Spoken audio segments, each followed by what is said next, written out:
que sin unanimidad en cuanto a sus conclusiones. La instancia busca dar una solución al conflicto que se vive en la macrozona sur. Informe que se entregaría el próximo martes al presidente Boric. Para hablar de este tema, estamos en contacto con el senador de la Democracia Cristiana, integrante de la Comisión Presidencial, Francisco Buenchumilla. Senador, gracias por acompañarnos. ¿Cómo le va? ¿Qué tal? Muy buenas tardes, un gusto.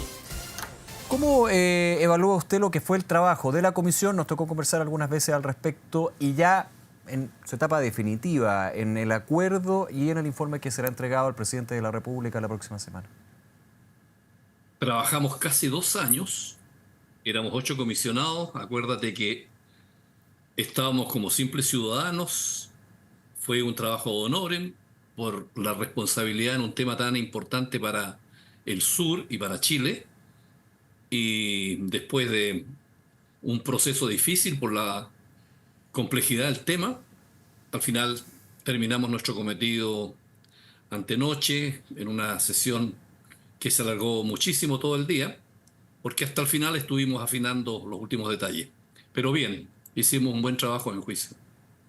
Ahora, se hablaba mucho de la unanimidad o falta de unanimidad que se dio 7 votos contra 1. Le quiero preguntar, ya ha quedado clarísimo de que no estaba por decreto la unanimidad, no era una obligación per se vinculante entregar un informe si no se llegaba a unanimidad o no, eso está claro.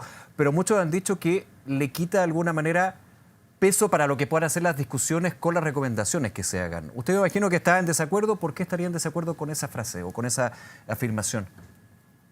Mire, pero a mí lo que me llama la atención es que nosotros estuvimos trabajando casi 2 años y durante todo el proceso fuimos logrando acuerdos parciales y generando un borrador que se fue trabajando semana a semana hasta llegar ahora en el mes de abril, y donde prácticamente en los últimos días teníamos acuerdo en un 98%.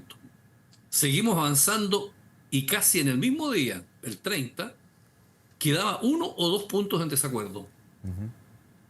Y después cuando vamos a votar, nos damos cuenta de que el desacuerdo era total porque no eran 2 puntos, toda vez que un comisionado votó prácticamente el 80% en contra del informe. ¿Qué pasó ahí?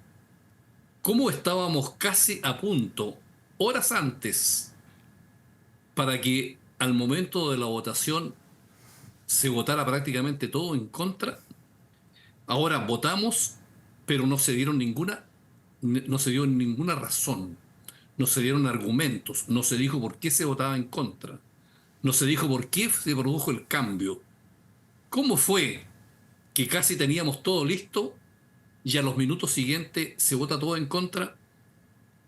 Yo creo que es probable que ahí, digamos, exija una explicación. Entonces, esa es la realidad. Entonces fue una cosa sorpresiva para todos nosotros. Ahora, El ver la forma como se votaba en circunstancias que entiendo. nos quedaba, creo, un punto pendiente.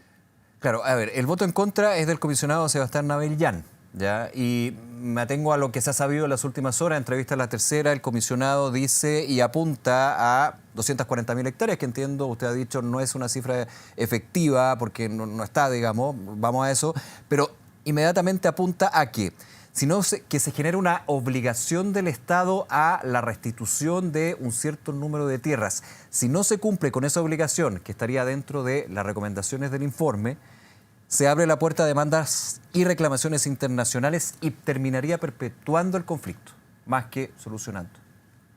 Pero mire, hoy día, en la actual legislación de la ley indígena que está en aplicación, que está vigente desde hace poco más de 30 años y que fue votada en su momento por unanimidad, con toda la derecha. Esa ley dice exactamente lo que usted está diciendo, que el Estado tiene la obligación de reparar completamente el tema de las tierras. O sea, usted dice que esta obligación ya está en la ley indígena. Eso está en la ley indígena. ¿Ya? Lo que pasa... Ahora, la recomendación es reformar la ley indígena por parte de la comisión. Sí, pero entendamos bien la lógica de esto. Vamos. Eso está hoy día vigente en la ley indígena. Y lo que pasa es que hay 2.000 más o menos comunidades con aplicabilidad y en lista de espera Y con el gasto que se hace anualmente, resolver ese problema llevaría unos 100 años, más o menos. Y que a lo mejor es fuente de este conflicto y del apuro, la desesperanza, porque piensa la gente que no va a haber solución. Entre otras razones, se crea esta comisión para ver si es posible tener un proceso mucho más ágil. Lo que le quiero decir entonces, que ni las hectáreas las hemos inventado nosotros, las hectáreas son las que son y son las que son reclamadas en virtud de este proceso y en virtud de la actual ley indígena. ¿Cuántas son las hectáreas? Y la tarea nuestra era buscar un mecanismo distinto, cambiar este sistema por algo que permitiera mayor rapidez para resolver el conflicto que existe acá en la región. ¿Cuántas son las hectáreas? Está en el documento anexo, donde se hizo un diagnóstico por un comité técnico conformado por especialistas de la derecha y de la centroizquierda que nombramos nosotros. Y por lo tanto, fueron los técnicos los que dijeron, mira, estas son las hectáreas demandadas, esto es lo que se está pidiendo, esta es la realidad. Y eso está en el informe. Ya. Y la gente lo va a poder conocer. De tal manera que nosotros no hemos inventado nada. Pero no son 240.000, como dice el comisionado Navel-Jan. Mire, a partir de esa realidad y de las hectáreas que se dijo, entonces nosotros teníamos que hacer una propuesta. Ajá. Por lo tanto, tomarse de una cifra que en algún momento apareció y la cifra que aparece en los anexos, digamos, no me parece muy poco serio, me parece más bien una excusa para haber votado en contra. ¿Pero cuál es la cifra Entonces, del anexo entonces? ¿O es porque todavía...? Bueno, el anexo lo van a conocer cuando se lo entreguemos al presidente de la República. Y esa Ya cifra no se puede que usted conocer se aún, refiere, digamos. yo no la puedo dar a conocer porque primero tiene que conocerla al presidente. Okay. Ese es el diagnóstico que nosotros hicimos. Pero son menos de la actual 240.000, digamos, no le voy a pedir un rango, pero son menos de 240.000, como ha dicho el No. comisionado.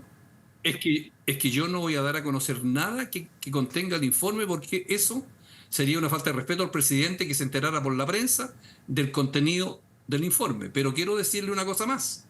Esa cifra que usted se refiere no aparece en el informe que nosotros hicimos. Aparece en el diagnóstico del anexo. En nuestro informe no aparece esa cifra. Ya.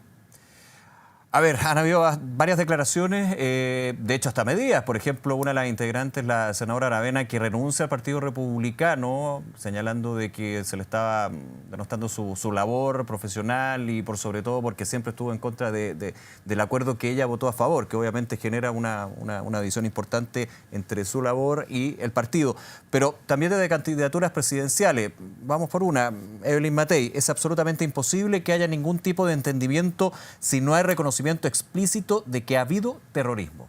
En el informe se expresamente de que hubo terrorismo o no, ante lo que dice la exalcaldesa, la candidata, que no sé si habrá tenido acceso o no al informe, me imagino que no, pero esa es la frase que levanta. La pone en condicional, no, efectivamente, a la espera. Mire, yo le digo a Evelyn Matei, y permítame que le diga la Evelyn, pues yo la conocí cuando éramos diputados hace muchos años. Y por tanto la conozco. Y yo siempre trabajamos juntos en la Comisión de Hacienda alguna vez en la Cámara de Diputados. Ella es una gran economista. Pero ella tiene que ser rigurosa porque ella no ha leído el informe. Y si es candidata presidencial, tiene que actuar con sentido de Estado. Ella no puede hacer una declaración sin haber leído el informe. Ahora, entonces, deja abierta, es lo que yo leí citando, lo deja abierto, digamos. Yo le pido, lo deja abierto porque ella señala de que hay que revisarlo efectivamente. Bueno, que lo revise y después que se pronuncie. Ya. Porque hoy día Evelyn Matei no es una ciudadana común y corriente. Ella aspira a conducir el Estado. Y cuando alguien quiere ser presidente de la República, tiene que demostrar la máxima seriedad, la máxima rigurosidad. No puede hablar sin haber leído los documentos. José Antonio Kast dice, la paz se nos impone por decreto. Muy cortito, ahí dejo la cita. Bueno, ninguna cosa se suprime por decreto. Tampoco la pobreza se suprime por decreto. tampoco los delitos se suprimen por decreto. Entonces no sé qué es lo que quiere decir el señor Kast realmente. Ya, pero vamos al centro de lo que, entiendo yo, las candidaturas de derecha hablan y ha sido la discusión durante el proceso, largo proceso de discusión ahí en la comisión, que no es el único, pero sí para ellos es un tema que es relevante y clave. En términos también de compensación de las víctimas de la violencia. ¿Se habla o no de terrorismo? Porque eso ha trascendido y como usted ha estado ahí, sin entrar al detalle, al punto del informe, ¿cómo se aborda? ¿Hay terrorismo o no en la macrozona sur? Eso lo van a saber cuando se haga público el informe. Y ahí se va a saber exactamente los términos en que eso está consignado.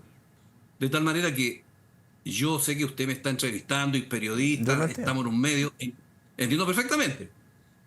Pero a mí no me parece que yo diga cosas del informe si tengo un compromiso como comisionado de no hablar del fondo, así lo acordamos, hasta que el presidente lo reciba de parte nuestra y ahí podrá producirse este debate. Ahora, pero hay un capítulo muy importante para la reparación a las víctimas, le digo.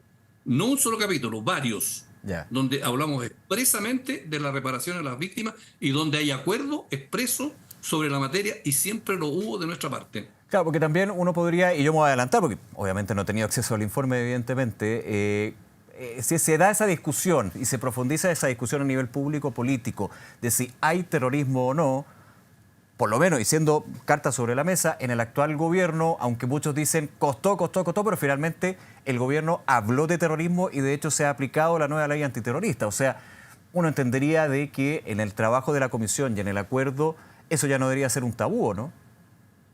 Pero mire, hablemos las cosas, digamos, permítame usted me toca ese problema, vamos al fondo. Vamos.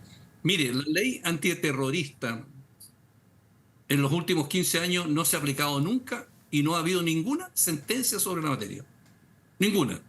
Ni siquiera el crimen de los Lusinger-Mackay ocurrido durante el primer gobierno del presidente Piñera no fue condenado por la ley antiterrorista.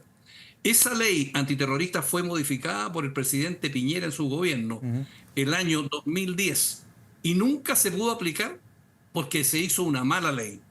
Y ahora en este gobierno se hizo una nueva ley moderna que todavía no se aplica porque hoy día hay procesos iniciados. No, pero la central eléctrica sí se aplicó, de hecho fue la primera. No, se aplica. Se está investigando en condición pero se presenta una querella en Rucalhue, pero se presenta la querella. Se presenta la querella, pero usted sabe que si no hay sentencia, todavía, digamos, no hay una cosa firme. Pero le concedo que se presentó una querella por la ley antiterrorista, la primera en muchos años. Por eso yo digo que el terrorismo es un delito que en Chile está sancionado por una ley que fue aprobada recientemente en el Congreso y donde todos concurrimos con el voto. Una ley moderna y hoy día los tribunales la están aplicando en virtud de la querella del gobierno. Pero el concepto de terrorismo fuera de los tribunales es una cuestión ideológica. Y por lo tanto es discutible. Lo que estoy diciendo yo es que no se busque ese pretexto del concepto de terrorismo para echar abajo una solución que tiene por objeto terminar con la violencia, porque el acuerdo que nosotros tenemos es para terminar con la violencia. Llámese terrorismo, llámese otro delito de seguridad interior del Estado, de la ley de control de armas, de los incendios. El objeto de nosotros es terminar con eso. Entonces, ¿por qué se pone énfasis en un concepto como pretexto para tratar de rechazar, digamos, lo que nosotros estamos buscando, que es terminar justamente con la violencia, cualquiera que sea su apellido? Si es terrorismo, será terrorismo y que se termine si es que alguien lo piensa así, u otro delito, u otra violencia. No queremos la violencia, queremos el sistema democrático, el entendimiento, la paz. Ahora, senador, eso es lo que buscamos. Ahora, y esa es nuestra propuesta. En este análisis y esta conversación, y tomo también lo que ha sido esta larga discusión, pero ¿son lo mismo violencia que terrorismo? No, yo sé que lo estoy simplificando mucho, pido disculpas, pero hay una gran diferencia entre hechos violentos a actos terroristas con orgánicas, con un objetivo que es distinto, por ejemplo, al de ganar dinero. No sé, los dos son malos, evidentemente, los dos son condenables, tienen que ser ajusticiados, pero claramente en una historia, y no me estoy quedando con un grupo en particular, por favor, pero sí no son asimilables uno de otro. Es un tipo de violencia específico y mucho más complejo y más condenable. Ajá. Pero yo le digo, ¿el debate del sur es eso? ¿O el debate del sur es la violencia que tenemos durante 30 y tantos años y que ningún gobierno lo ha podido resolver? Ese no es el debate Es el fondo. y eso no es nuestro mandato, que nosotros terminemos y posibilitemos un mecanismo institucional que pueda terminar con la violencia, cualquiera que sea el apellido. Entonces, cuando alguien se toma de un concepto para decir, mira, si esto no está, yo rechazo todo, es un pretexto, es un tongo, no le creo. ¿Te le preocupa de que se concentre en eso en particular, la discusión luego de conocerse el informe el martes? Es que la derecha anda buscando pretextos de cualquier naturaleza porque estamos en elecciones. Y la derecha tiene su propio tema porque están viendo quién es más duro que el otro. Y como los más duros le están ganando a los menos duros, entonces se instala este tipo de debate que no va al fondo, que elude la realidad, la buena fe con que nosotros actuamos, el sistema que hemos implementado y que lo van a conocer. Y resulta que se ponen a opinar antes de leerlo, simplemente porque están prejuiciados. Ese es el tema. Entonces yo invito a los candidatos presidenciales a que sean más serios, que sean rigurosos. Ellos quieren ser jefe del Estado. Pero entonces primero lean el documento y después debatimos. Senador, nos quedan unos minutos, quiero llevarlo también a lo que es la situación electoral, pero de la democracia cristiana, que no llega a primaria. No llega Alberto Undurraga a primarias, no hubo acuerdo finalmente en la inscripción, no hay candidato para la primera vuelta porque la Junta Nacional había determinado que Alberto Undurraga, su presidente, era primaria o no, digamos. ¿Cómo ve usted la situación de la democracia cristiana y el desenlace que se da en este punto de primaria o no primaria finalmente? Mire, nosotros tomamos la decisión en la Junta Nacional de no participar en estas primarias, pero además el partido tiene la decisión de formar parte de una coalición de centro-izquierda y por lo tanto queremos primero conversar para ver si buscamos un acuerdo parlamentario. Y en esa materia yo he estado iniciando algunas conversaciones, soy el vicepresidente, desocupado de esta negociación del sur. El próximo lunes me voy a incorporar entonces a este proceso de negociación parlamentaria, donde yo espero que lleguemos a un buen acuerdo y podemos tener unidad con la centroizquierda en algún momento de las próximas semanas para resolver definitivamente este tema. ¿En lo parlamentario y en lo presidencial puede haber unidad en la centroizquierda con la democracia cristiana? Por supuesto. ¿O depende de quién gane la primaria? No, ese es nuestro propósito. Naturalmente que la política no son matemáticas, es algo dinámico, Sí. y dependerá de las circunstancias, pero la voluntad nuestra es buscar los acuerdos necesarios para formar una coalición de centro-izquierda. Ahora, pero es un hecho que la negociación parlamentaria en los partidos, colectividades, partidos que también negocian con las colectividades, obviamente la democracia cristiana tiene una conexión con lo que puede ser PPD, PS, con el socialismo democrático, también están ligados y tienen efectos con respecto al apoyo a la candidatura de... O sea, finalmente no es baladí quien gane la primaria para luego poder negociar con el socialismo democrático la de ser una lista parlamentaria. Pero mire, a mí me parece que ese debate de que porque en un lado está el Partido Comunista, la concertación se transformó en la nueva mayoría, Ya. donde fuimos gobierno. Pero es que ese debate lo instaló el candidato de primaria eventual y presidente de la ADC, Alberto Undurraga, el diputado. Públicamente lo digo. Se estimó no ir a esta primaria y me parece a mí que fue una buena decisión y a nosotros nos interesa el pacto parlamentario, las bases programáticas y vamos a trabajar en función de eso. O sea, ¿usted considera que fue una buena decisión no ir a primaria, pese a que en algún minuto se planteó? O sea, se definió. Estas son cuestiones estratégicas y tácticas. Ya. Tenemos derecho como partido Lógico. a hacer eso en resguardo de nuestros intereses. Pero lo que pesó... Porque lo primero... ¿Sí? Perdón, lo que pesó para su interés, para tenerlo claro, ¿fue la negociación parlamentaria posterior? Bueno, tomamos en consideración muchos factores y tomamos esa decisión y a nosotros nos interesa, y lo hemos dicho, y el objetivo estratégico es formar parte de una coalición de centro-izquierda y en este minuto tenemos que hacer una negociación parlamentaria, esperamos tenerla y esperamos resolver ese problema. Bueno, un poquito más allá, senador, le pido disculpas, pero es bueno hacer la pregunta también. ¿Usted descarta la posibilidad de llevar alguna candidatura a primera vuelta? Podría ser, eventualmente. Mire, la Junta Nacional es soberana para eso, que es nuestro máximo organismo, Sí, claro. y podría verificarse esa hipótesis. Pero creo que el camino propio de la democracia cristiana hace muchos años que se descartó, porque fuimos grandes en el pasado y hemos bajado, tenemos 3 senadores, 5 diputados, entonces a veces la realidad nos indica que no es bueno darse gusto en la vida ¿Ya? cuando uno ve, digamos, que no está en condiciones de competir por sí solo para la jefatura de Estado. O sea, ir a la primera vuelta a la democracia cristiana con una candidatura sería un gustito, digamos, o podría ser un gustito, a su juicio.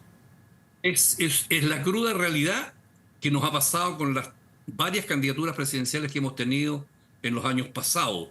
Y si tú no tienes un partido fuerte, grande como fue en el pasado, cosa que hoy día no existe, es difícil que alguien piense que puede ir en esta circunstancia de primera vuelta solo, con camino propio. No me Sí, parece realista. sí. Interesante ese último punto, senador. Le hago la pregunta en base a eso. Fortalecer al partido. ¿Se busca fortalecer al partido a través de la negociación parlamentaria más que pensando en una candidatura presidencial y a esta altura? Se fortalece el partido mediante un diseño en que tú tienes que tomar decisiones. Estamos en condiciones solos, con los votos que tenemos, con las pérdidas de candidaturas presidenciales que hemos tenido en el pasado con 3 o 4 candidatos.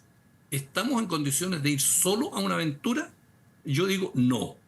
Ahora, si hay otros camaradas que piensan que sí, y eso se discute, eso lo resolverá la Junta Nacional, pero yo estoy dando mi opinión. Yo creo que hoy día, en esas circunstancias, lo que tenemos que hacer es una buena negociación parlamentaria, una coalición de centro-izquierda, porque nosotros tajantemente no somos de derecha, ni vamos a estar con la derecha, y por lo tanto trabajar en seguir haciendo transformaciones en la sociedad para tener un combate a la desigualdad y tener una sociedad mucho más justa. ¿En esa discusión usted nota una división profunda en la democracia cristiana sobre ese diagnóstico? Se nota una discusión propia de cualquier sociedad democrática, cualquier partido democrático. No hay unanimidades en la vida en estas materias y por lo tanto ese debate está abierto y es legítimo que se dé, pero creo que mayoritariamente la gente está, digamos, en desechar el camino propio. Ya, o sea, hay que pensar en esa lógica, digamos, y es lo que usted plantea. Bueno, va a depender evidentemente de la conversación que tenga la Junta Nacional y me imagino también los resultados que se vayan dando en los próximos meses. Bueno, vamos a trabajar para eso. Hay que trabajar, dialogar y hacer política, gestión política, para que nos resulte bien todo esto. En eso estamos. Senador Huanchumilla, como siempre, gracias por conversar con Canal 24 Horas, senador, que esté muy bien. Igualmente, muchas gracias, buenas noches. Hasta luego, gracias.